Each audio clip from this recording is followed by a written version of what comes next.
one of my favorite quotes is, don't let perfect get in the way of great, Mhm. and they're like, let's throw it against the wall. We'll see if it works and we'll tweak it.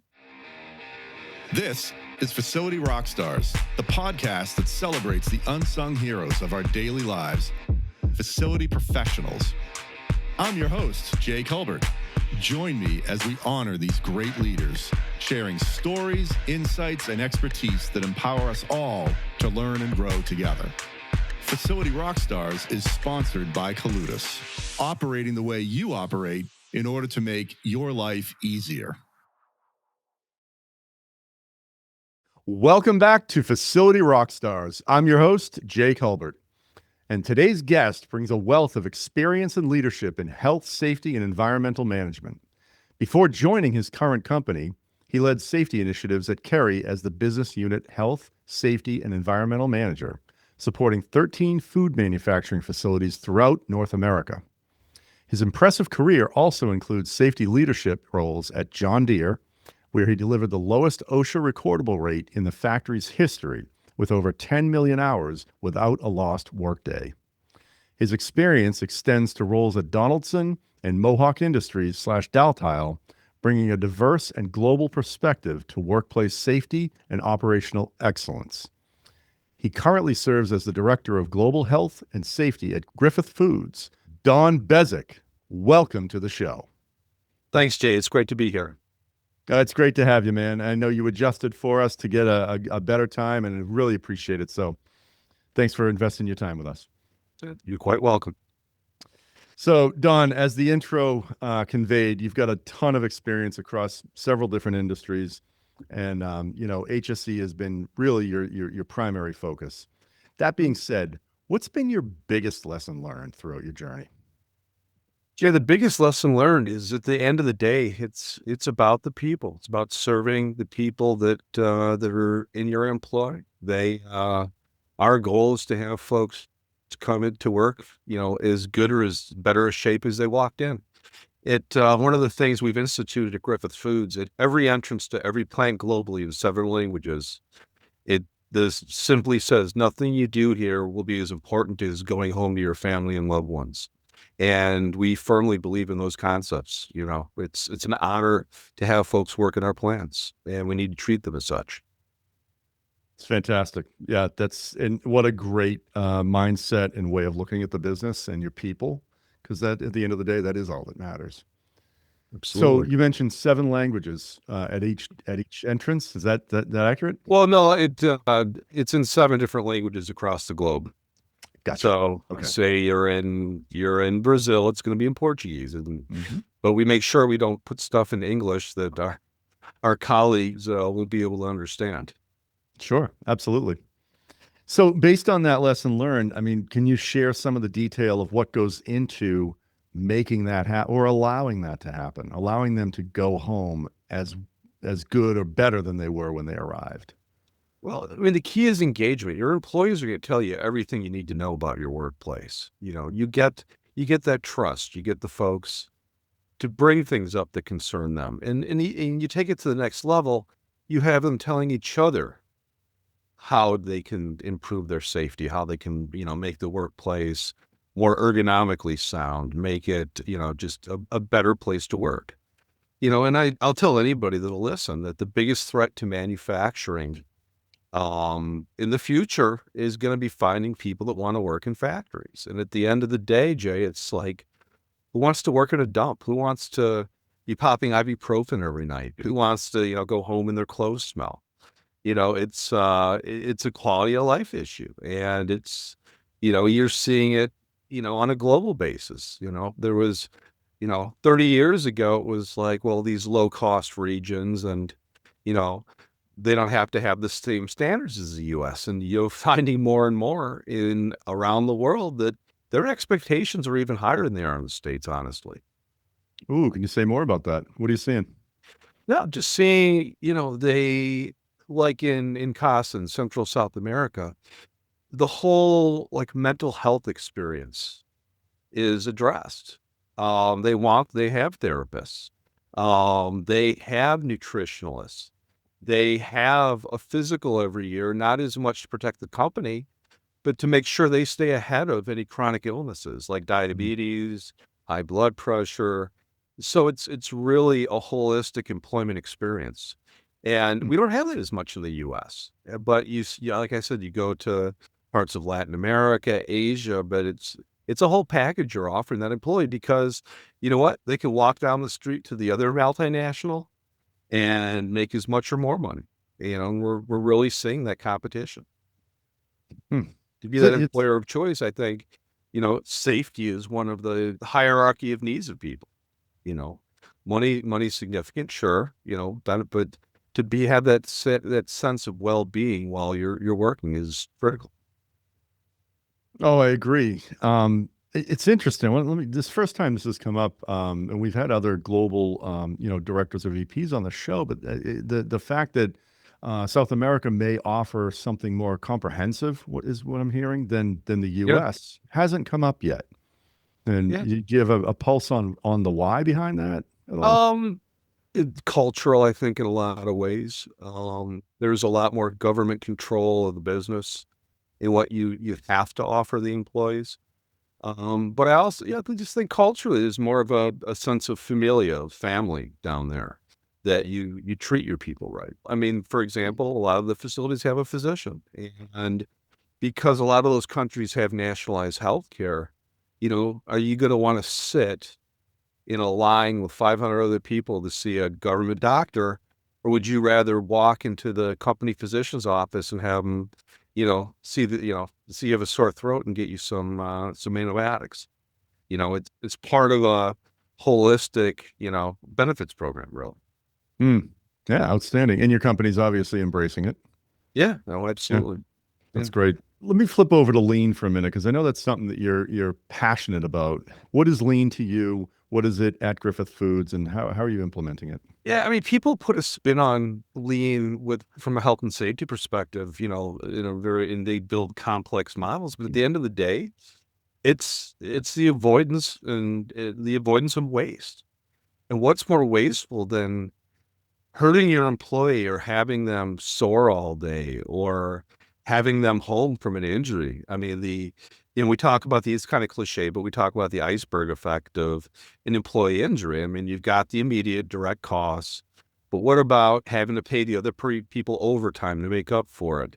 Having to train people, um, the impact of the family. It's huge. And I think lean gives you so many tools to really engage the employee. It goes back to what I originally said, is just getting the employee involved in their own safety. Hmm.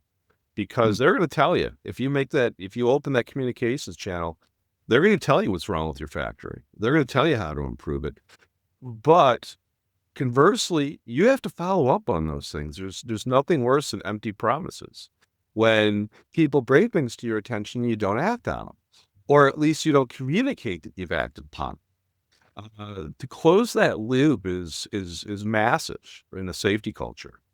For example, I mean, with lean, the first, tiered meetings. Okay, you've got at least 3 tiers of meetings where the same message is going to be imparted to every single employee on every shift. So you've got a continuous message. It's a great opportunity. So if you want to focus on, knife safety, you're giving that same message to every single employee. Um, so the tiered meetings are one thing. Kaizen, another thing. I mean, there's so much. It's a great methodology to fix, safety issues. It's a significant percentage of our Kaizen projects, if not directly, indirectly improve safety. Hmm. You talk about root cause analysis, finding that 100-year fix, not just, I mean, how many times have we read an accident investigation where you're like, retrained employee, counseled employee, it's the employee's fault. No, where did we not do them justice by giving them the right tools to do their job? Hmm. The list goes on. I mean, 5S, we go back to having a nice place to work. Nobody likes to work in a dump. And that gives you tools and a methodology to doing it. So much there. I mean, and we've had tremendous success in the last 3.5 years, reducing our TRIR rate. And I hate the TRIR number. I know but it's not going away anywhere fast. And it's at least a globalized standard you can look at. But we've had a crazy reduction in TRIR, and I'd love to take credit, but I think it's the maturity of our lean program and how we've embraced that as a methodology to improve safety. I count a lot of that reduction on our partnering with our lean efforts. Hmm. You just touched on so many critical things, Don, obviously. And I want to jump back to, you mentioned the empty promises and taking action and really closing those loops. And if I could get you down a little granular on that, just to give the audience an example of like, hey, this is how we actually make sure those loops don't stay open. Yeah. So, and I'll talk a little bit about our health and safety management system. But one of the things that we've implemented is we have QR codes posted all over the plant that says if you see something, say something, essentially. And you can take your phone, you can take the iPads we have in every work cell. You click on that QR code, and in 7 different languages, you can report out with something, or you could acknowledge positive things. But like we have a pretty small plant in Spain, Valls, near Barcelona. And that little plant, on average, I'd say submits 8 unsafe actions or behaviors a day. Wow. So another way, and so we do is you have to close the loop on those in our health and safety management system. So what I've done is partnering again with our lean director is the tier meetings used to essentially start off with, does anybody have any incidents to report in the last 24 hours? Hopefully that answer is no. And it's not a very powerful message there. So instead, and if you didn't have any incidents, you got to be green for that day. What we've done now is change that in order to be green, you have to have had no incidents, and someone has to have submitted an unsafe action or behavior or recognized somebody for something positive. So that has been a huge cultural shift. We literally have tens of thousands of entries into that system over the last 3 years, over our 20-some facilities around the world. But the key was interesting because they didn't have Asian characters when we initially started. And we got Thai, Chinese, Mandarin, and Japanese in the system. And guess what? Once that was done, people reported. Wow. It's the little things that could be missed or overlooked. A couple of questions. It's interesting things you're bringing up here. The little plant, the smaller plant, as you said, in Spain, have you been able to, or did you even investigate why there are so many reports per day? Is it more engagement, or is it the environment, or It's all about the L word. It's leadership. We hired a very strong health and safety leader in the role. There had been an absence of a person in that role for quite a long time. And this gentleman he's just very charismatic, he's a cheerleader, and he is out on the floor. He is talking to people. And, one of the things too that we do is, if an employee brings something to a supervisor, hey, I just walked past this and I noticed this, the supervisor may or may not take a note of that, may not follow up. With Origami, he's like, Joe, that's a great idea. Please, can you grab that iPad and get that in Origami? And you can take recognition if you want the recognition for it. But in that way, it's going to show up in the tier meetings tomorrow. And then, Joe's in that group of his peers, and they're going to say, it was reported that this was found, a work order was submitted, and it's now fixed. Here's a picture of it. That's fantastic. I love that you brought it back to the leadership. People will be engaged if they're being heard. Yeah. Wow. That's a great quote right there. Yep. 100%. Kaizen events. Yeah. Again, for our audience, if there's this is where the good learning happens, Don, what are some examples of the Kaizen events you've recently seen or experienced? And as you said, they're a big part of the process for you. Yeah. Well, we've got a program called OCAM, which is 1 Kaizen a month. So there's an expectation that generally either a work cell or a plant will do at least 1 Kaizen event a month. But I mean, they're everywhere from relocating equipment to adding, adding visual work instructions, creating work instructions. Our Kaizen, it's like I tell people, it's not a cure for cancer. Okay. It's not meant to be earth shattering. It's meant to be an incremental improvement. Literally, that's in the lean Kaizen world. It's an incremental improvement. It's a little step. But if you're constantly taking those little steps, you're gonna see big improvements overall. Mm, And fantastic. again, we engage our employees. Our employees are involved on the Kaizen teams. It's not just a bunch of managers sipping coffee around the break or around the conference room. It's employees on the floor with measuring tape, with diagrams, with Post-it notes. It's Mm. a highly engaged process, and that's the way it's got to be. You mentioned sharing best practices. I think we talked about it previous. I think you mentioned it today. But really the point I'm driving towards is how do you share best practices on such Yeah, a global it's in scale? You know? well, one of the positives is we essentially do two things, and one of two things or both, and one plant is unique in what they do. So all of our plants dry blend ingredients. Okay. We mix stuff. We mix dry stuff. Liquids, making sauces and dressings. We mix liquid stuff. Mm-hmm. And then we actually have a bakery up in Toronto. It's actually the biggest consumer of flour in Canada. Wow. Our plant up in Scarborough, Toronto. So the positive is we do a lot of the same stuff at every plant. So a lot of it's universal. But they're very different, in terms of each plant has its own culture. And even within the US, I got two plants in Chicago. Each has a very different culture. And we got a plant in Atlanta, which is very different. So you need to find a common ground culturally. And that's like one of the things I impressed earlier is the message of nothing you do here is important as family and friends, and it's Mm-hmm. like, that's universal.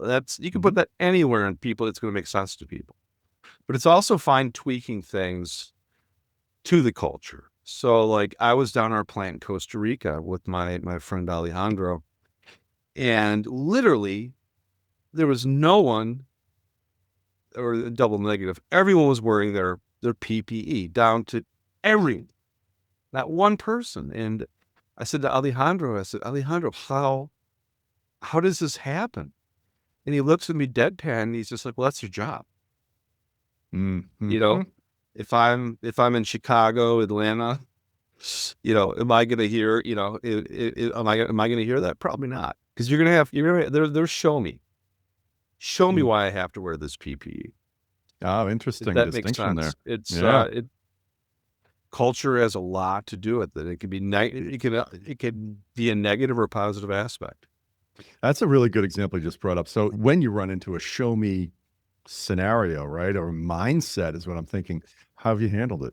We went through a program called Safety Built In with a lot of our plants. And it's a lot of things, but a lot of it is showing people the value of safety and bring it to a personal level. So Jay, if I know that you're a big golfer and you're not wearing your safety glasses, I'm like, Jay, I said, I'd hate for you to shank those even worse than you're currently shanking them on the course if you lose sight in one eye.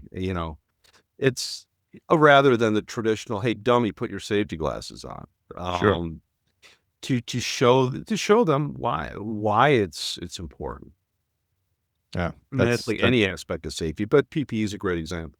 That was a great example because it's like it's really the why. Like why the heck would I do this? And And it's well, like Simon Sinek, it starts with why. I can talk about that forever, but yeah, sure. it's like, what's your purpose? Is your purpose here to make as many widgets as you can, or is your purpose to have an income to provide a lifestyle for your family?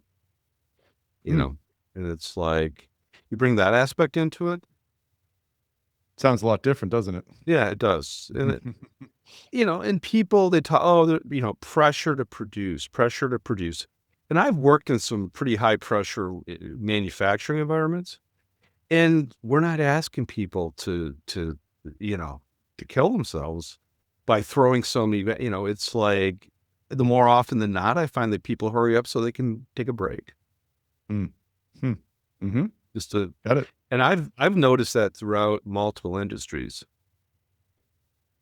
Yeah, we're going to touch on that because you've had quite a diverse. We kind of touched on it in the intro, but I want to talk about the different industries. But first, you implemented with your team a health and safety information system, and I know we wanted to talk about this because you partnered. I don't want to lead it in too much here. So, how would you want to talk about that, Yeah. Bob? So my hair is not this color because I'm a young guy and haven't been doing this long. So I've been through multiple iterations of multiple health and safety management systems. Some so painful that they never worked right. They never provided value. They was, round peg, square hole, or vice versa. So one of the first things I noticed when I came to Griffith was we didn't have a global health and safety management system to even manage incidents, to manage data, uh, to manage uh, to manage people, unsafe conditions, etc.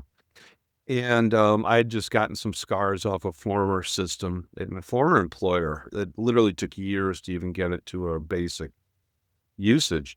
And there's a company called Origami out there who's kind of the gold standard for insurance claims management. They're one of the big players in that, and they've been around a long time. Company out of Chicago, and we had been using them to manage our claims in the insurance arena. And I was talking to my colleague and about our absence of such a system.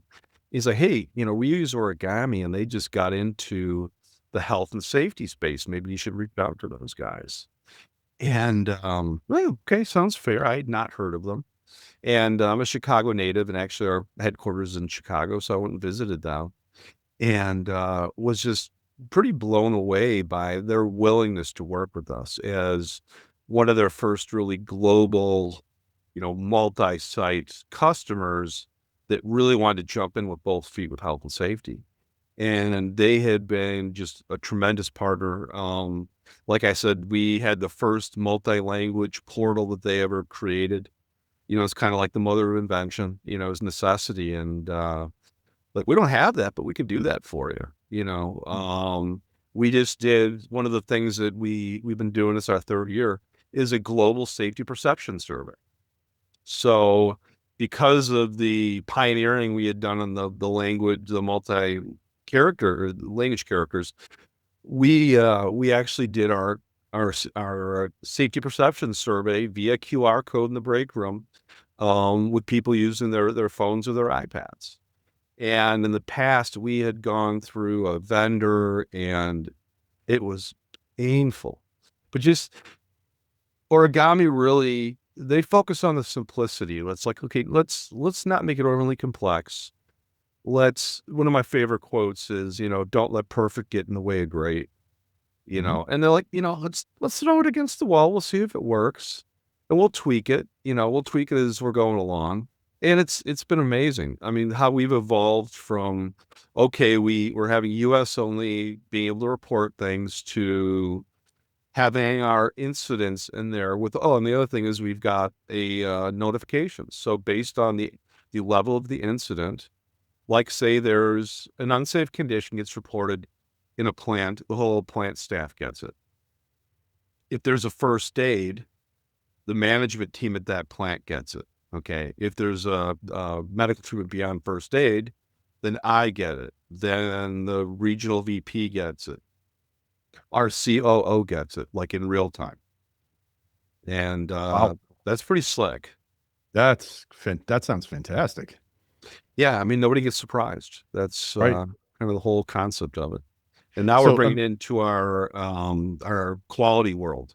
We're starting to use these lessons learned from safety incidents into the quality world.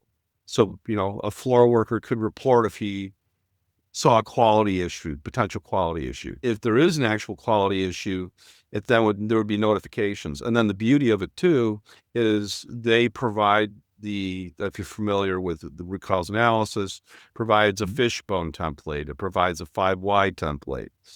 It's all cooked in there. You can upload photos. You can upload witness statements. You can upload video. It's as strong as you want to make it. Hey, rock stars. If you're tuning into the podcast and are feeling overwhelmed by all the maintenance demands at your facility, don't stress. We've got you covered. Our sponsor, Coludis, is your go-to partner to help you tackle all those demands and get them done right, on time, and with top-notch quality. From project planning to execution, Coludis is there to make hard work easy. Visit coludis.com today to get started. Yeah, I'm smiling right now because we had a guest on the show a handful of weeks ago, and she was fantastic. She was in a role very similar to yours, and I remember one of the things she said was, "We've learned one thing: if we don't make it easy, it won't get done, and if you make it easy, people will do it." It sounds like that's exactly what you've done with your program. Yeah, really easy to use. That's the intent. That is the intent. But one of the cool capabilities is I can say, okay, Zhongshan, China had an incident a week ago. I'm going to go in there and look at what their root cause looks like. Did they reach a root cause? Did they put the corrective actions in there? Did they do that? And right now we're working with analytics with Origami to use we just brought on a new HRMIS, and we didn't have the capability to automatically get hours. Now we're gonna have that capability. So now we're gonna use those hours within Origami, not only for incident data, but okay, how many recognitions per 1,000 hours did this plant make? How many unsafe conditions were reported for 10,000 hours? And then you normalize all that data. And you say, wow, Vols is, they've got a 23 and somebody else has a 4. What's going on there? Why aren't they Yeah, that's high so you level can data remotely right look at this stuff without having to go get on an airplane and say, PowerPoint me to death. I can look in there and say, hey guys, and the dashboard functionality is incredible on it as well. Wow. So how would, I want to ask you now, how would people get involved with this process with Origami and the whole system that you built with them? Like, how would they find them? Is it just online? Yeah. I mean, they're, like I said, they're the major player in the risk management field. But yeah, or Origami Risk, look them up. Origami Risk. Okay. And if you'd like to be put in touch with them, contact me, and I'll be happy to. I'm actually speaking to a group in a few weeks on their behalf about like some of the cool stuff we've done. It's truly been a good partnership. I've worked with so many bad software vendors in the past that they nickel and dime you to death, everything. If you add new people, they want to charge you to train them. Just craziness, but you know what? They do it because they can. Sure. No, that's generous of you, and thank you. That's why we have this community. So I'm sure people will want to be put in touch with them. One more thing before we move on, safety perception survey. It's the first time it's come up on the show. I don't hear it a lot. What are some of the things that have come through? What is the perception? It's all over the place. So I got introduced to the concept when I was actually with Donaldson Company, and Caterpillar was one of our biggest customers, and they actually took their safety program and made it a profit center where they had a group of consultants that would come in and usually based on an on-site assessment and a safety perception survey, which they had copyrighted. Mike Williamson was one of the primary people. He passed away not too long ago. He was a true pioneer in safety. But what they would do is run the survey and then use the data and then share it with the leadership team. And then you'd have a bunch of action items and they would facilitate it. It was wonderful. They were not the cheapest group of consultants that you could hire out there, but I think they were worth it. But so we came up with our own, and it wasn't like things like, does Does the company fix things? Do you have good training? It was more, do the supervisors set a good example? Do you feel if you report things, are they addressed? Um, I understand what my safety committee's function is. It's all those touchy-feely things that we thought were really important. It used to be 25 questions long, and it was a complete pain in the butt to do. Somebody had to go to a kiosk. It was a login nightmare. Now we simply have the QR code. And okay, will some knucklehead fill out 2 of them? Probably, but I'd rather have 101 entries for 100 people than 25 entries for 100 people. Oh, 100%. Yeah. Yeah. And so, yeah, we're excited to see what the data looks like. We're actually kind of wrapping up the 3rd year of it. So then what the ask is of the plants is, okay, look at your high scores and look at your low scores. Okay. And we had a model called start, stop, continue. So when we first started, I think they had to come up with 4 things to start, 4 things to stop, and 2 things to continue. So it's like, okay, what are you currently doing that you're getting high marks for, and why? What are you doing to get there?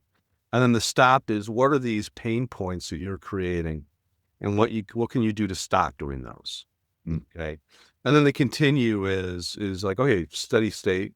Let's not break what isn't. Let's not fix what ain't broke. And so now we have it down to like 2-2-1, and I think that's the model we'll use this year.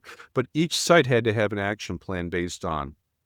And every site visit I'd do, I'd say, okay, let's look at your plan. Where are we at? Where do you think we're making some headway? Because I think that, I mean, to me, I always say compliance is the price of admission. I actually stole that from my ex-boss. Hi, Matt.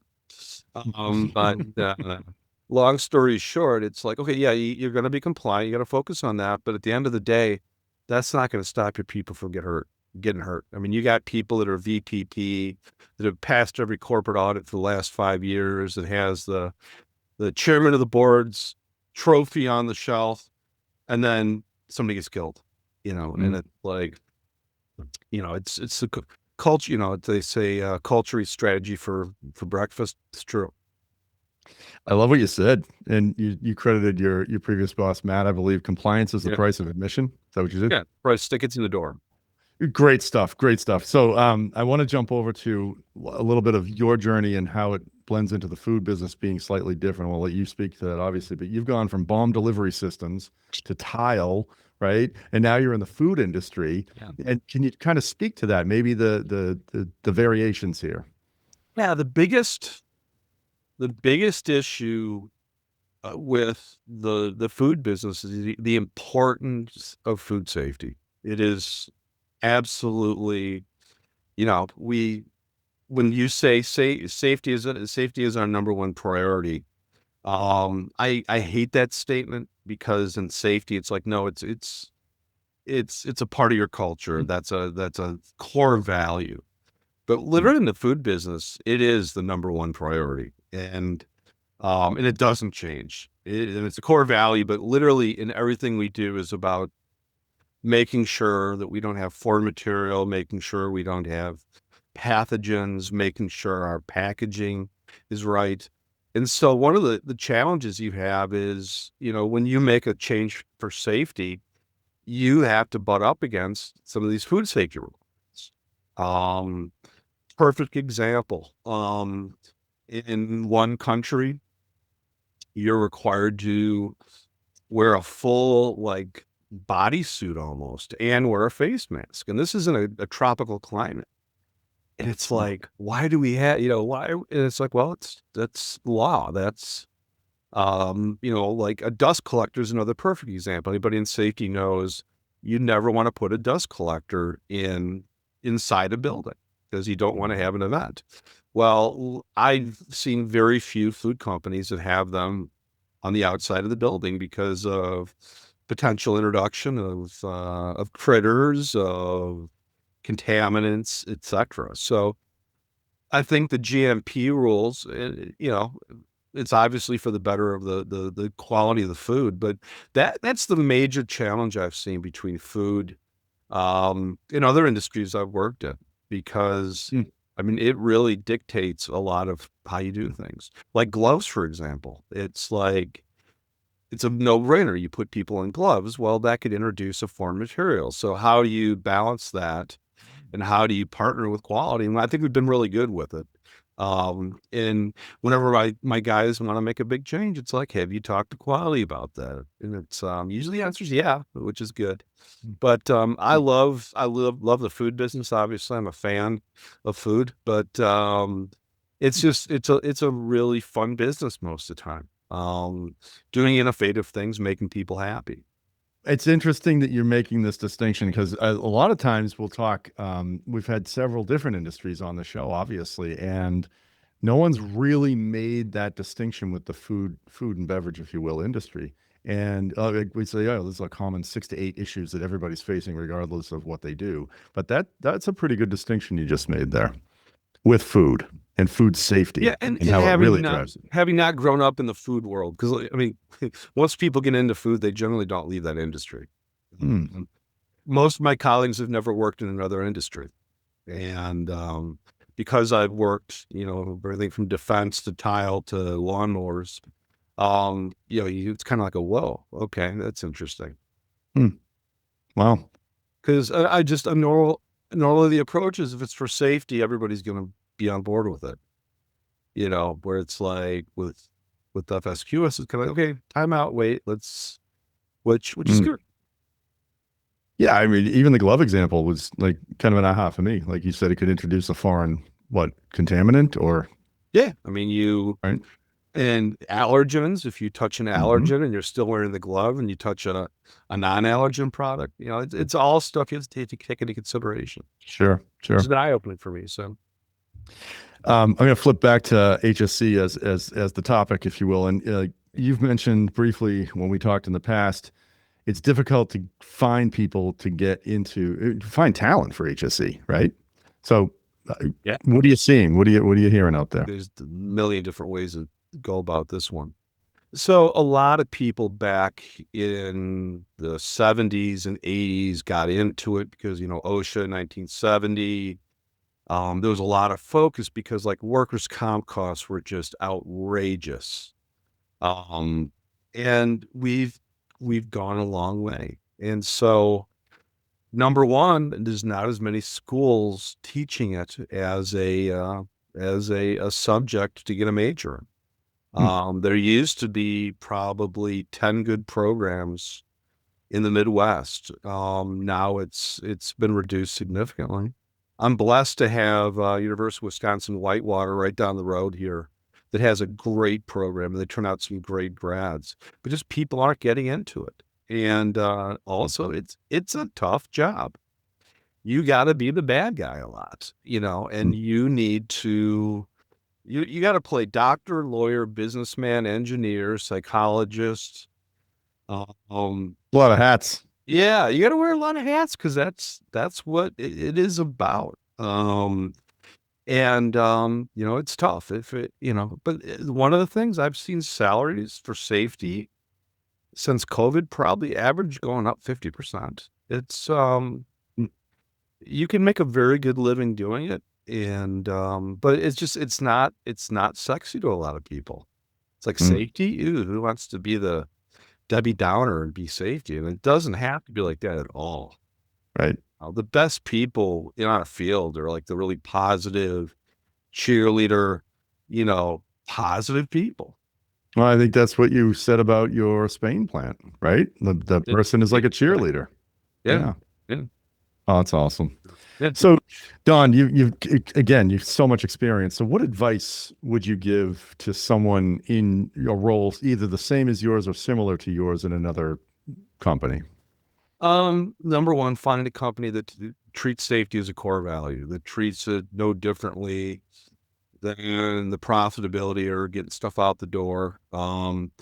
Because a truly good, I mean, we go back to the example of the former, CEO of Alcoa, it was like, the first thing they would go to over in their meetings was safety. And it's kind of like if you get safety and quality right, you're gonna get everything right. So if you got a company that really truly believes in that, The other thing I would recommend is getting a mentor in the field, whether it be, I'd say you should have two mentors really. One who's a safety person who's been there, done that, and another person in another discipline within your company, so they can help you navigate the company's culture. Um, the other thing is professional development, and it's funny because I just had a colleague in Latin America. He's like, what should I do for development? And I'm like, you know what? Technology is such that with AI and just search engines, you can find the answer to very complicated issues that would take us a day to figure out, pulling giant manuals out, and you can get an answer to a technical question pretty darn easy. Mm. It's the soft skills. It's the how do you manage your time? How do you create standard work? How do you prioritize? Servant leadership. I think that stuff is so much more valuable. And just being able to lead, to have people say, I want to follow that person. I believe what their messaging. I believe what their mission is. That's some powerful advice. That's diverse. I love it, and I like the two mentor, especially because how do you navigate within the company, right? It's every company. It's funny because every company has its own distinct culture, and literally every facility has its own culture. If Hmm. they're not, you're working for a bunch of robots. And there are companies like that where it's like, I once interviewed for a company and I was told I wasn't a good match for the fast, fun, and friendly environment. Because Oh boy. literally, I went to this company's headquarters, and I was in my mid-30s at the time. Everybody was 25, dressed impeccably groomed, just fit and perfect. And it was, and that company had a big downfall, by the way, because of Mm. that kind of thing. But no, it's to get a person. There's different levels of acceptance of different things in different companies. Like I work for a company where if I wanted to get a safety T-shirt done for, say, like a safety day, I would have to go through like 4 or 5 different levels within the company to get it approved. Um, Wow. literally, I work for companies that get on a website and order some shirts, and nobody says any different. To get to know the culture, and that will help you navigate how you'll be able to have the highest impact. Excellent stuff, Don. We've learned a ton from you, and I don't know how long we've been talking here, but quite a while. And can't thank you enough for sharing all of this knowledge and experience with the whole listening audience.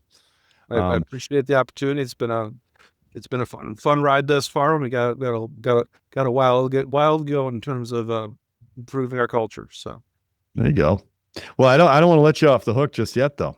I all want to right. ask you a little bit about you. So, what does Don do when he's not doing the HSE and traveling the world? I used to have all kinds of fun hobbies, and but since I've got a 14 and 11-year-old that are both very active and very high maintenance, and an amazing wife. Everything's family orientated. It's going to games, going to school functions, going to worship together. It's actually a lot more fun than cool hobbies, but maybe when I retire in 10 or so years, I might pick them back up again. But no, just it's all about the family. I do really enjoy traveling, both for the company and personally. I get to go to some amazing places with Griffith, and get to meet some amazing people. So That's fantastic. I love the family centered uh thought process you have. Like that's a family first. It's fantastic. And your travel schedule, man, that's been pretty rigorous. So yeah, it's calming a little bit though, right? yeah. I've got a couple months, but it's just funny. I just signed up because our North American Lean group is getting together for the first time up in Canada in a few weeks. I'm like, oh, I can't pass that up. The opportunity to spend some FaceTime with that team that I believe is helping, be that engine behind our improvements. So, um, I'll be going to Canada for a few days, but it's actually not bad because Toronto's at the same latitude as Madison, where I live. So people are always like, why would you go to a place that cold? I'm like, "No, dude, I live in the literally exact same climate zone." And it's a nice city. Toronto's beautiful. I love Toronto. It's my favorite North American city.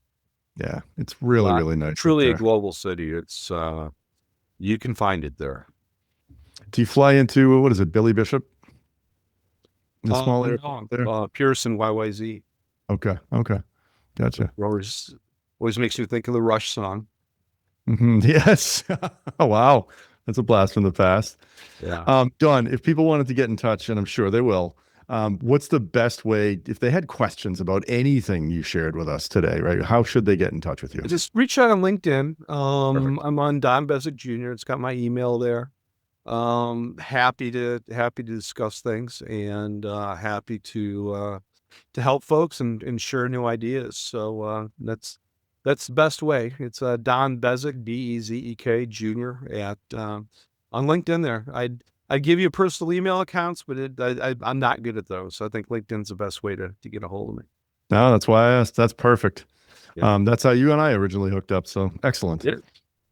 Don, thank you so much for sharing your wisdom, investing your time. You're a busy man, and I really appreciate you doing that for all of us. Well, it was my pleasure, Jay. Take care. God bless.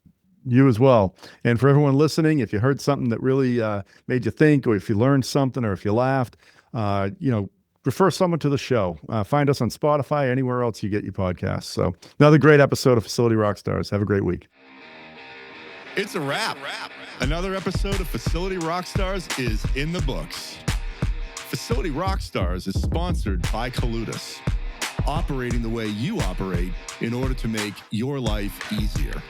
Until next time, facilitate and rock on.